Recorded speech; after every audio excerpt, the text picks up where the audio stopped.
آج آیت نمبر 83 سے 110 تک کا جو تذکرہ ہے وہ حضرت ذوالقرنین رضی اللہ تعالیٰ عنہ، اللہ تعالیٰ نے انہیں زمین میں اقتدار دیا تھا۔ 4 لوگ دنیا میں ایسے ہو چکے ہیں جنہیں اللہ تبارک و تعالیٰ نے پوری دنیا میں اقتدار دیا، ایک وقت میں پوری دنیا کا ایک ہی بادشاہ۔ 2 مسلمان تھے، 2 کافر۔ مسلمانوں میں حضرت سلیمان علیہ السلام اور جناب ذوالقرنین علیہ السلام، اور کافروں میں بخت نصر اور نمرود۔ یہ 2 لوگ ہیں جنہیں اللہ نے پوری دنیا میں اقتدار دیا، اور پھر اس کے بعد آنے والے وقت میں اللہ تعالیٰ امام مہدی کو سارا اقتدار عطا فرمائے گا پوری دنیا کا۔ حضرت ذوالقرنین کے بارے میں 2 روایات ہیں، ایک تو یہ ہے کہ وہ نبی تھے اور ایک یہ ہے کہ نہیں وہ ولی تھے، لیکن مجھے حضرت مولا علی شیر خدا رضی اللہ تعالیٰ عنہ کا قول ملا ہے جس میں آپ نے فرمایا کہ نہیں وہ نبی نہیں تھے، تو اس لیے میرا نظریہ یہی ہے کہ وہ اللہ کے ایک نیک بندے تھے۔ اللہ نے انہیں پوری زمین میں اقتدار دیا۔ وہ ایک مہم پہ نکلے، ان کا ارادہ بنا کہ میں ذرا دنیا کا چکر لگاؤں، تو انہوں نے سفر شروع کیا کہ میں دیکھوں ذرا سورج غروب کہاں ہوتا ہے۔ تو فرماتے میں پہنچا، بڑا گیا، لیکن میں اس مقام تک پہنچ گیا جہاں سورج غروب ہوتا ہے، تو پھر میں نے دیکھا کہ ایک سیاہ کنواں ہے جس کے اندر جا کے وہ چھپ گیا ہے، لیکن رب کریم کی اس حقیقت تک میں پہنچ سکا نہیں۔ پھر آپ فرماتے ہیں کہ میں آگے نکلا تو مجھے ایک قوم کے بارے میں بتلایا گیا جو بڑی خونخوار قوم تھی، بڑی خونخوار، اس کو یاجوج اور ماجوج کہا جاتا ہے۔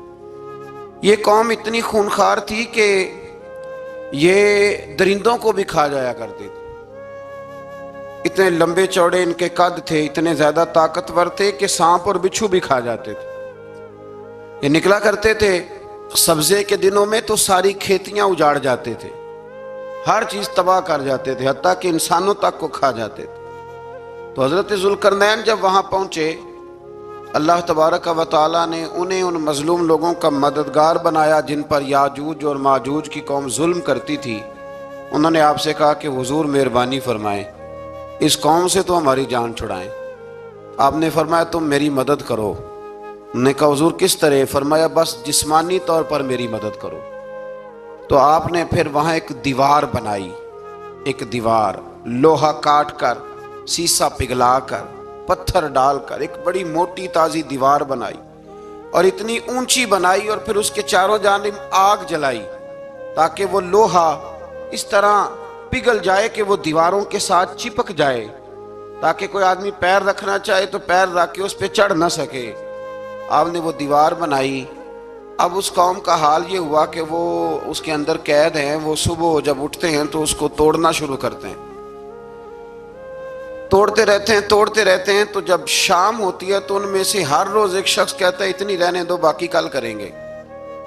لیکن جب وہ سویرے اٹھتے ہیں تو اللہ تعالیٰ اس دیوار کو پھر سے مضبوط فرما دیتا ہے۔ نبی کریم علیہ السلام نے فرمایا قرب قیامت میں ایک وقت آئے گا، قیامت کے قریب جا کے ایک ٹائم ایسا آئے گا کہ اس مخلوق میں سے ہی ایک شخص پکارے گا اور پکار کے کہے گا کہ اب سو جاؤ انشاءاللہ۔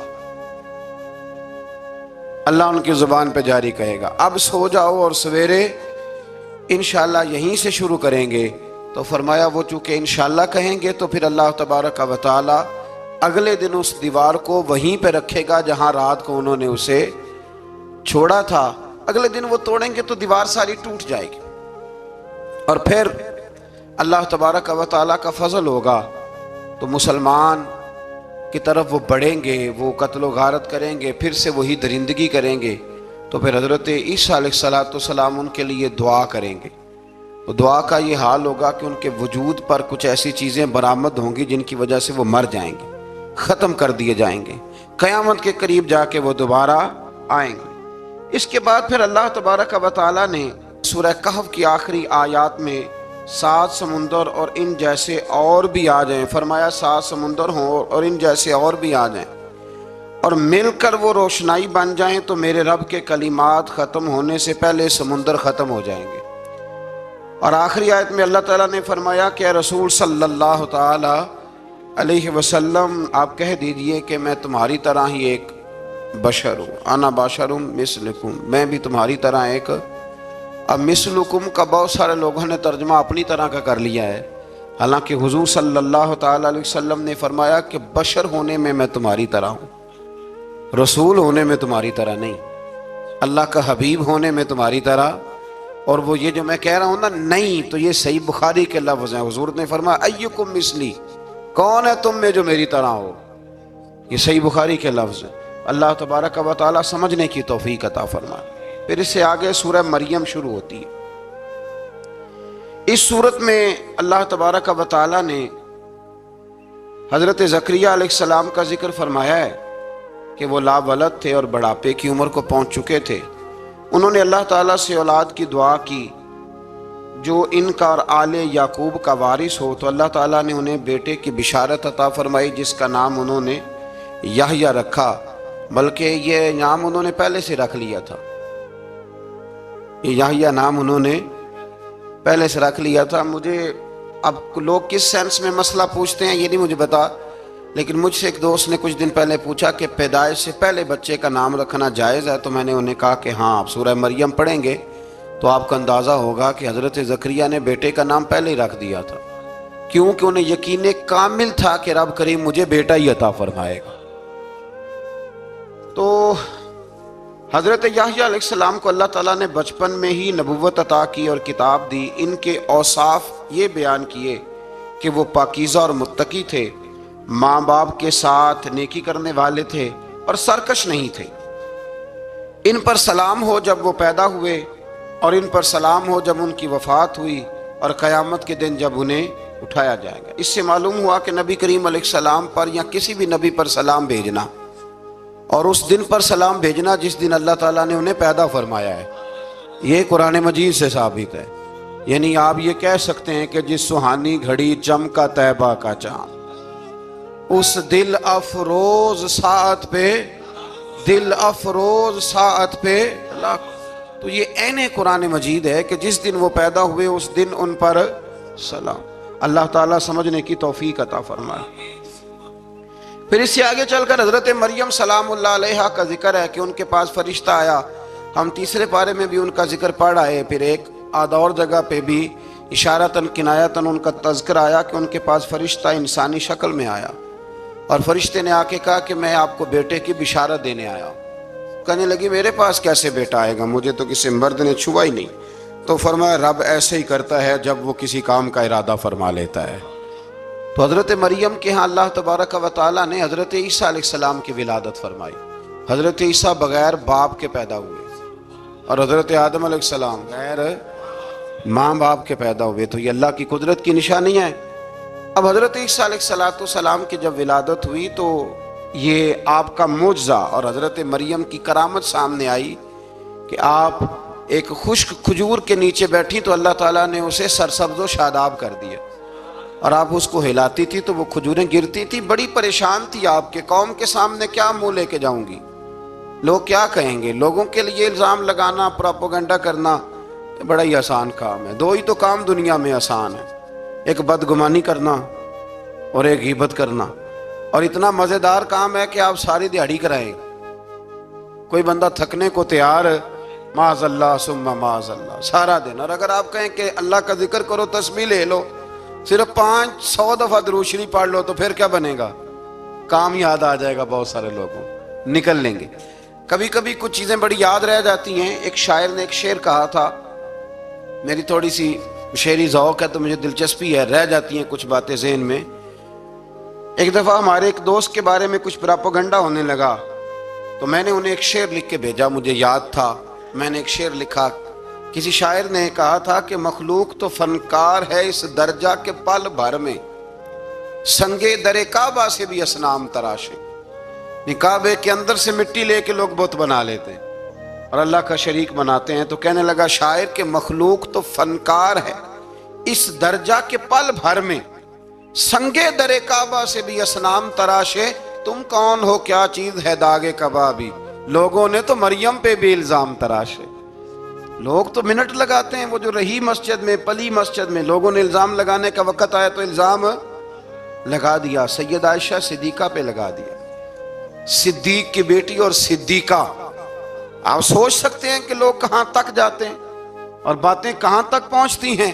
تو یہ میرے رب کریم کا فضل اور کرم ہے کہ جناب مریم کی برات کا اعلان بھی قرآن نے کیا اور حضرت عائشہ صدیقہ کی برات کا اعلان بھی قرآن پاک نے فرمایا، یہ بھی قرآن مجید نے فرمایا ہے۔ اور کل پرسوں بھی بات ہو رہی تھی حضرت یوسف علیہ السلام کی، تو الزام تو لگتے رہتے ہیں، تو میں نے اس دن بھی سوال کیا تھا، پھر دہراتا ہوں کہ غلطی کیا تھی حضرت یوسف کی؟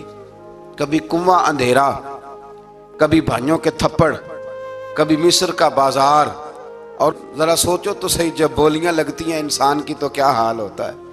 اور پھر ذرا یہ بھی تو دیکھو نا کہ جب زلیخا نے الزام لگایا تو پھر کیا حال ہے، اور پھر 12 سال کی جیل، پر رب فرماتے ہیں شانیں میں نے یوسف کو ہی عطا فرمائی۔ تو حضرت مریم سلام اللہ علیہا جب وہ بیٹا لے کے گئی ان کے پاس، تو انہوں نے کہا یہ کہاں سے آ گیا؟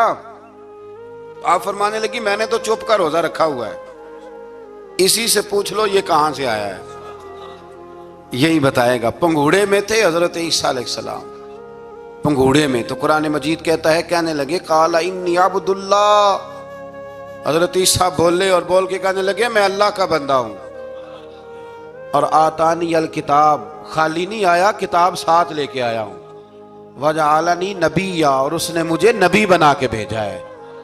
تو حضرت عیسیٰ علیہ السلام پنگوڑے میں ہیں تو کلام فرما رہے ہیں، اپنے نبی ہونے کا اعلان فرما رہے ہیں۔ اب اس بندے کے قریب جا کے اس سے سوال کرنے کو دل نہیں کرتا جو نبی پاک کے بارے میں کہتا ہے 40 سال کے بعد نبی بنے۔ یہاں پنگوڑے میں حضرت عیسیٰ کلام کریں، پنگوڑے میں، اور وہ پنگوڑے میں کہے میں نبی ہوں، اور تو اپنے رسول کے بارے میں یہ کہے کہ بکریاں چرا رہے تھے تو معاذ اللہ انہیں پتہ ہی نہیں تھا کہ میں نبی بن جاؤں گا۔ ایسی کوئی بات نہیں۔ اعلیٰ حضرت فرماتے ہیں اللہ اللہ وہ بچپنے کی پھبن، یعنی بچپن میں بھی رنگ ڈھنگ نرالے تھے میرے رسول کے۔ اللہ اللہ وہ بچپنے کی پھبن، اس خدا بھاتی صورت پہ لاکھوں سلام، اس خدا بھاتی صورت پہ۔ اور مرحوم اعظم چشتی نے بھی ایک جملہ بڑا خوبصورت کہا، اس نے کہا تیری حیات پاک کا ہر لمحہ پیغمبر لگے، تیری حیات پاک کا ہر لمحہ پیغمبر لگے۔ پھر اس سے آگے آیت نمبر 41 سے ایک بار پھر حضرت ابراہیم علیہ السلام کا ذکر ہے کہ وہ بہت سچے نبی تھے، انہوں نے اپنے چچا کو بے جان بتوں کی عبادت سے روکا، عذاب الہی سے ڈرایا۔ اس نے کہا کہ آپ ہمیں ہمارے خداؤں سے پھیرنا چاہتے ہیں، اس سے رک جائیں ورنہ ہم آپ کو سنسار کر دیں گے۔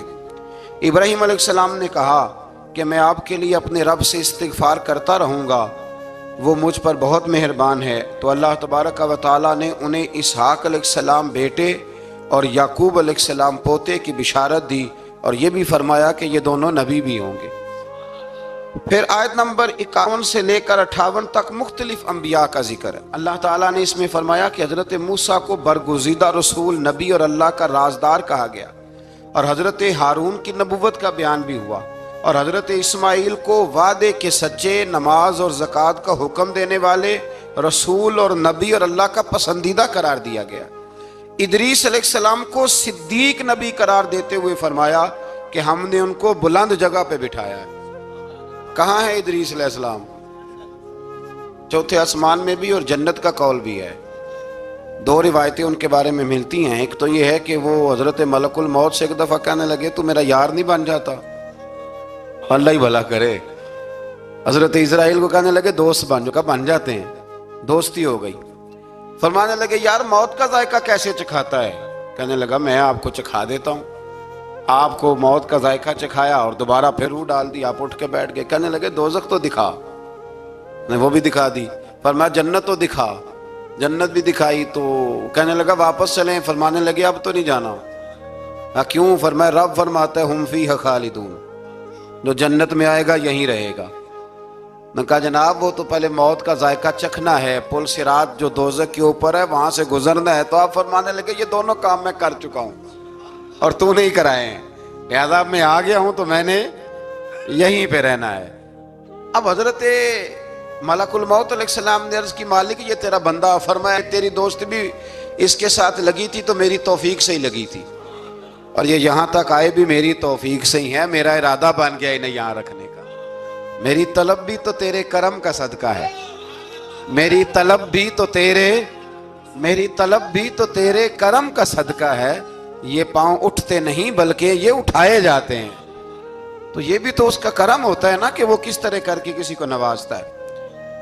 آیت نمبر 59 میں اللہ تعالیٰ کے فرما بردار اور سرکش بندوں کے احوال اور جو ان کے آخرت میں احوال ہوں گے ان کا ذکر کیا گیا ہے۔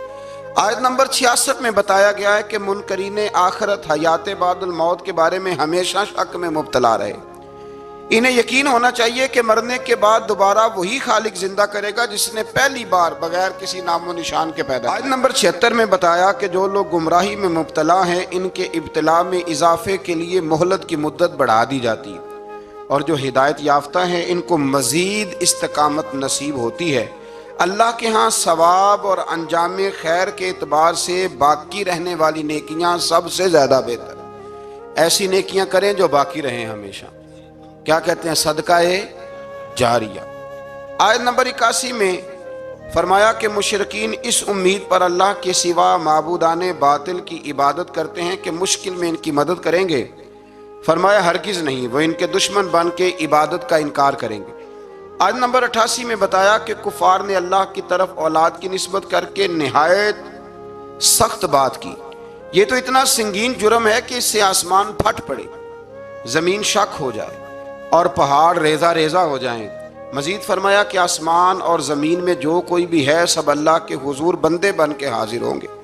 آیت نمبر 97 میں فرمایا جو لوگ ایمان لائے اور نیک کام کیے عنقریب رحمان لوگوں کے دلوں میں ان کی محبت پیدا فرما دے۔ یہ جو شرک والا معاملہ ہے نا، یہ بڑا سادہ سا ہے۔ کچھ لوگ آج نئے فلسفی اٹھے ہیں تو وہ کچھ عجیب و غریب سی باتیں دہریوں جیسی کرنے لگے ہیں، اور بعض مضامین ہم دیکھتے ہیں تازے جو چھپتے ہیں ان کے اندر بھی وہ اشارتاً کنایاتاً مذہب کی بنیاد پر تقسیم نہیں ہونی چاہیے، انسان بحیثیت انسان قابل تکریم ہے۔ تو ایک بات سمجھ لیں کہ جو مکان کی رجسٹری آپ کے نام ہے اگر کوئی اور دعویٰ کرے اس کا تو آپ کو برداشت ہے؟ یہ ہو نہیں نہ سکتا میاں۔ ملک میں وزیر کئی ہو سکتے ہیں پر وزیر اعظم ایک ہوتا ہے، اس کو سمجھ لیں۔ تو جب اللہ کی توحید میں کو کسی کو شریک ٹھہراتا ہے تو بہت بڑا جرم کرتا ہے، وہ بہت بڑا جرم کرتا ہے۔ یوں سمجھ لیں کہ جیسے آپ کی 5 مرلے کی زمین پہ کوئی آ کے قبضہ کرے، اسے مار دینے کو دل کرتا ہے۔ اس لیے یہ ساری زمین رب کریم کی ہے، آسمان و زمین کا خالق اور مالک۔ تو شرک ناپسندیدہ بات، ناپسندیدہ۔ سورہ طٰہٰ شروع ہوتی ہے۔ اس سورہ طٰہٰ میں نبی پاک صلی اللہ تعالی علیہ وسلم کو رب کریم نے فرمایا کہ محبوب قرآن اس لیے نازل نہیں کیا تھا کہ آپ مشقت میں پڑ جائیں۔ نبی کریم لمبی لمبی نمازیں پڑھتے تھے، لمبی لمبی، تو قرآن مجید نے کہا طٰہٰ ما انزلنا علیک القرآن لتشقیٰ، محبوب قرآن اس لیے نازل نہیں کیا کہ آپ مشقت میں پڑ جائیں۔ حضور لوگوں کو بڑی جد و جہد کے ساتھ دین کی طرف بلاتے تھے، تو کہا محبوب قرآن اس لیے نازل نہیں کیا تھا کہ آپ مشقت میں پڑ جائیں، آپ تو مشقت کرنے لگ گئے۔ وہ یا رب اپنے محبوب کو کہہ رہا ہے، جیسے سورہ مزمل میں بات ہوئی نا کہ محبوب تھوڑا آرام بھی فرما لیا کر، محبوب تھوڑا آرام بھی فرمائیں۔ پھر فرمایا کہ یہ قرآن نصیحت کے لیے نازل ہوا ہے، اور اللہ ظاہر و باطن سب کو جانتا ہے، اور وہ وحدہ لا شریک ہے، اور سارے اچھے نام اسی کے ہیں۔ آیت نمبر 10 میں فرمایا کہ مدین سے واپسی کے سفر کے دوران موسیٰ علیہ السلام اس واقعے کا بیان کیا کہ وہ اپنی جگہ پر رکے ہوئے تھے، تو وہیں انہیں غیب سے ندا آئی کہ موسیٰ میں آپ کا رب ہوں، آپ وادی مقدس میں ہیں تو ادباً اپنے جوتے اتار دیجئے، میں نے آپ کو چن لیا ہے، میرے پیغام وحی کو توجہ سے سنیے، میں اللہ وحدہ لا شریک ہوں، میری بندگی کیجیے، میری یاد کے لیے نماز قائم کیجیے، قیامت آنے والی ہے، اسی کی طرف آپ توجہ فرمائیے۔ اسی موقع پر آپ کو جو معجزات عطا کیے گئے ان کا بھی ذکر ہے، اور وہ ہم پیچھے بہت ساری جگہوں پہ اس کا ذکر کر آئے کہ اللہ تعالیٰ نے ان کو ایک ایسا عصا عطا فرمایا تھا کہ وہ ایک دم میں ہی بہت بڑا اژدہا بن جایا کرتا تھا، اور پھر حضرت سیدنا موسیٰ علیہ السلام اپنا ہاتھ گریبان میں ڈال کے نکالتے تھے تو آفتاب کی طرح روشن ہو جاتا تھا۔ اقبال کہتے ہیں یدے بیضا لیے بیٹھے ہیں اپنی آستینوں، یدے ہاں یدے بیضا لیے، چمکتے ہوئے ہاتھ ہیں ان کے، تو یہ اپنی آستینوں میں چھپا کے بیٹھے ہیں۔ پر اقبال نے یہ ولیوں کے لیے کہا ہے، نہ پوچھ ان خرقہ پوشوں کی، ارادت ہو تو دیکھ ان کو، ارادت ہو تو محبت کے ساتھ دیکھ، تنقید کے ساتھ تو پتہ ہے پھر بندے کو کوئی شے نہیں ملتی، آنکھیں گونگ ہو جاتی۔ ارادت ہو تو دیکھ ان کو، یدے بیضا لیے بیٹھے ہیں اپنی آستینوں میں۔ پھر اللہ تعالیٰ نے نا حضرت موسیٰ علیہ السلام کو حکم دیا تھا کہ فرعون کو دعوت دیں، تو حضرت موسیٰ نے دعا مانگی جو آیت نمبر 25 اور 28 میں موجود ہے، رب اشرح لی صدری ویسر لی امری واحلل عقدۃ من لسانی یفقہوا قولی، اے میرے رب میرے لیے میرا سینہ کھول دے، میرے لیے میرا کام آسان کر دے، میری زبان کی گرہ کھول دے تاکہ وہ لوگ میری بات کو سمجھ سکیں۔ یہ آپ نے دعا فرمائی، اور آگے جا کے مزید آپ نے التجا کی کہ میرے خاندان میں سے میرے بھائی ہارون کو اس مشن میں میرا وزیر بنا دے تاکہ مجھے تقویت ملے، اور اسے میرا شریک کار بنا دیجیے۔ اللہ تعالیٰ نے ان کی اس دعا کو قبول فرما لیا۔ آیت نمبر 38 سے حضرت موسیٰ علیہ السلام کی پیدائش کا ذکر ہوتا ہے، اور یہ تقریباً آیت نمبر 76 تک چلتا ہے۔ واقعہ آپ نے پہلے بھی سنا ہوا ہے، اپنے لفظوں میں بھی عرض کیے دیتا ہوں۔ فرعون کو اس نے وہ خواب دیکھ لیا تھا کہ ایک ستارہ اٹھے گا اور پھر وہ گرے گا تو میری ساری سلطنت کو تباہ کر دے گا۔ نجومیوں سے اس نے پوچھ لیا، اس نے کہا کہ ایک بچہ پیدا ہوگا جو تیری سلطنت کو تباہ کرے گا۔ چاہیے تو یہ تھا کہ وہ توبہ کرتا، لیکن اس نے کیا کیا کہ اس نے بچوں کو قتل کرانا شروع کیا۔ یذبحون ابناءکم، ذبح کرا دیتا تھا تمہارے بیٹوں کو، اور بچیوں کو وہ زندہ رکھتا تھا۔ اللہ تبارک و تعالیٰ کی قدرت دیکھیے، رب بڑا ہی کریم ہے۔ آپ یقین کریں مولا کے دینے کے انوکھے ہی انداز ہیں۔ یعنی حضرت موسیٰ کوہ طور کے پاس آگ لینے جائیں تو اللہ تبارک و تعالیٰ پہلی وہی فرما کے نبی بنا لے۔ بھائی حضرت یوسف کو کنویں میں ڈالیں تو رب وہاں سے نکال کے مصر کا حکمران بنا دے۔ وہ بڑا ہی بے نیاز ہے، مولا کے دینے کے انداز بڑے ہی انوکھے ہیں، وہ بڑے انوکھے انداز میں نوازتا ہے۔ تو حضرت موسیٰ جب پیدا ہوئے تو ان کی والدہ نے پتہ کیا کیا، ان کو ایک صندوق میں بند کر کے دریا میں بہا دیا۔ اب دریا میں بہتے جا رہے ہیں تو ماں تھی تو پریشان بھی ہو گئی، ان کی ہمشیرہ کو کہنے لگی ذرا دھیان رکھنا کدھر جاتے ہیں۔ حضرت موسیٰ علیہ السلام دریا میں بہتے بہتے نا فرعون نے نا دریا کے کنارے مکان بنایا ہوا تھا۔ آپ کو پتہ ہے بادشاہوں کا ذوق ہوتا ہے، آج کل ہمارے جو حکمران ہیں انہوں نے اس کا نام فارم ہاؤس رکھا ہوا ہے، میرا فارم ہاؤس، اور پرانے زمانے میں لوگ ڈیرا کہتے تھے، تو اس نے بھی اس طرح کا فارم ہاؤس بنایا ہوا تھا۔ وہاں پہ حضرت موسیٰ علیہ السلام تیرتے ہوئے تابوت کے اندر صندوق کے اندر جا رہے ہیں۔ فرعون اور ان کی بیوی حضرت آسیہ بے اولاد تھیں، بڑی تڑپ تھی بیٹے کی، وہ بھی وہاں کھڑی تھی۔ صندوق تیرتا ہوا آیا تو فرعون نے کہا کہ جاؤ پکڑ کے لاؤ دیکھو کیا ہے۔ جب وہ لے کے آئے نا تو آپ کی ہمشیرہ جو نگرانی کر رہی تھی پریشان ہو گئی کہ یہ تو اس کے ہاتھ لگ گئے، یہ تو اب مار ڈالے گا۔ لیکن جب خوبصورت اور چمکتا ہوا بچہ دیکھا تو بی بی آسیہ کہنے لگی یہ بنی اسرائیل کا ہے ہی نہیں، یہ تو پتہ نہیں کہاں سے بہتا ہوا یہاں آ گیا ہے، تم ایسے ہی چھوڑ، یہ پتہ نہیں کہاں سے رکھ نہ لیں، رکھ نہ لیں۔ تو حضرت موسیٰ علیہ السلام وہ کہنے لگا نہیں انہی کے ہیں، موسیٰ علیہ السلام اسی کے ہیں۔ تو آسیہ کہنے لگی تیرے تو سر پہ نا بس بھوت ہی سوار ہو گیا، ہر وقت وہی لوگ تجھے یاد رہتے ہیں، یہ پتہ نہیں کہاں سے بہ کے آیا۔ اب رکھ لیا، مان گیا فرعون۔ آپ فرعون کے گھر میں جو اس لیے بچے مروا رہا تھا کہ میری سلطنت حضرت موسیٰ پیدا نہ ہو جائیں، تو اسی کے گھر میں پرورش پانے لگے، اسی کے گھر میں۔ اب عورتیں منگائیں گئیں دودھ پلانے کے لیے، تو حضرت موسیٰ علیہ السلام کسی بی بی کا دودھ نہیں پیتے، تو آپ کی ہمشیرہ نہ وہیں دائیں بائیں گھومتی رہتی، تو کہنے لگی جناب آسیہ سے کہ میں ایک بی بی کو جانتی ہوں بڑی صاف ستھری ہے، مجھے امید ہے یہ بچہ اس کا دودھ پیے گا۔ تو فرعون کہنے لگا دوڑ کے لا، تو وہ اپنی والدہ کو لے کے آئیں تو حضرت موسیٰ نے فوراً دودھ پینا شروع کر دیا۔ فرعون کو پھر تھوڑا شک ہوا۔ ایک روایت یوں بھی لکھی ہے بعض لوگوں نے کہ فرعون ایک دن اٹھایا ہوا تھا حضرت موسیٰ کی ابھی تھوڑی سی عمر تھی، تو آپ نے اس کی داڑھی پکڑ کے تو ایک گھونسا دے مارا، جلالی تو شروع سے ہے نا، تو کہنے لگا آسیہ تو مان نہ مان یہ بچہ وہی ہے۔ تو حضرت بی بی آسیہ کہنے لگی کہ تجھے غلط فہمی ہے، یہ وہ نہیں ہے۔ اس نے کہا دیکھو نا، یہ تو اٹھاتی ہے تو پیار کرتا ہے، اور میرے جب قریب آتا ہے تو اس کے لب و لہجے میں تلخی محسوس کرتا ہوں۔ اس نے کہا بچوں کو کیا پتا۔ خیر، ایک طرف اس نے کھانے پینے کی چیزیں رکھ دی، ایک طرف انگارے رکھ دیے۔ وہ بھی حضرت آسیہ کہتی ہیں کہ تجھے سمجھ آئے بچے بچے ہوتے ہیں۔ حضرت موسیٰ بچے تو تھے، پر تھے تو اللہ کے نبی نا، اللہ کے نبی تھے۔ جب اس نے کہا نا یہ بچے ہیں، تو حضرت موسیٰ علیہ السلام بجائے انگاروں کی طرف جانے کے نبی تھے، وہ سیدھے کھانے پینے والی چیزوں کی طرف بڑھنے لگے۔ فرعون کہنے لگا اب بتا۔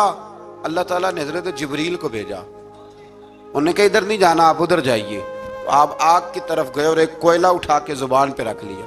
تو آسیہ کہنے لگی سمجھ آئی، بچے کو کیا پتا کدھر جانا ہے کدھر نہیں جانا، اگر وہ اتنا ہی خیال ہوتا، وہی بچہ ہوتا تو آگ۔ اور بعض مفسرین نے لکھا ہے یہ جو حضرت موسیٰ دعا مانگتے تھے نا، رب اشرح لی صدری ویسر لی امری، یہ وہ آگ کا انگارہ جب کوئلہ منہ میں رکھا تھا نا، تو اس کی وجہ سے زبان میں کچھ لکنت آ گئی تھی۔ تو آپ دعا کرتے تھے کہ یا اللہ میری زبان کی وہ بند گرا کھول دے، تاکہ میں کھل کے فرعون کے سامنے بات کر سکوں۔ وہیں حضرت موسیٰ پلنے لگے، وہیں پلے، وہیں جوان ہوئے، وہیں اللہ نے ساری دولتیں دی، بہن بھی ملی، ماں بھی ملی، اور سارے عزیزوں کا پیار بھی ملا۔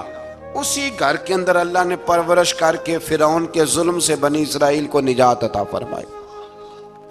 آج نمبر 77 سے موسیٰ علیہ السلام کو حکم ہوا کہ راتوں رات بنی اسرائیل کو لے کے نکل جائیں۔ انہیں اللہ کی طرف سے یقین دلایا گیا کہ ان کے لیے سمندر میں خشک راستہ نکال لیا جائے گا۔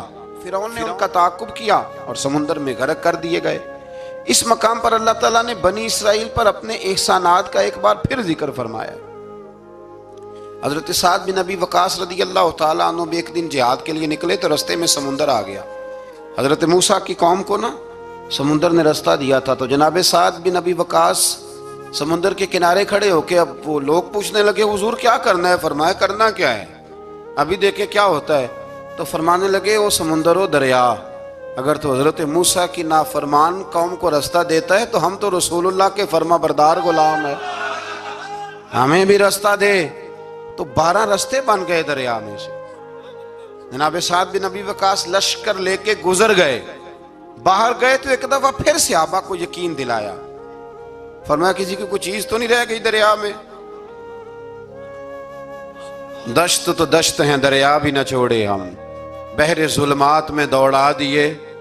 اب میں کیا کروں، علامہ اقبال نے ہر جگہ کلام لکھا ہے، ہر جگہ۔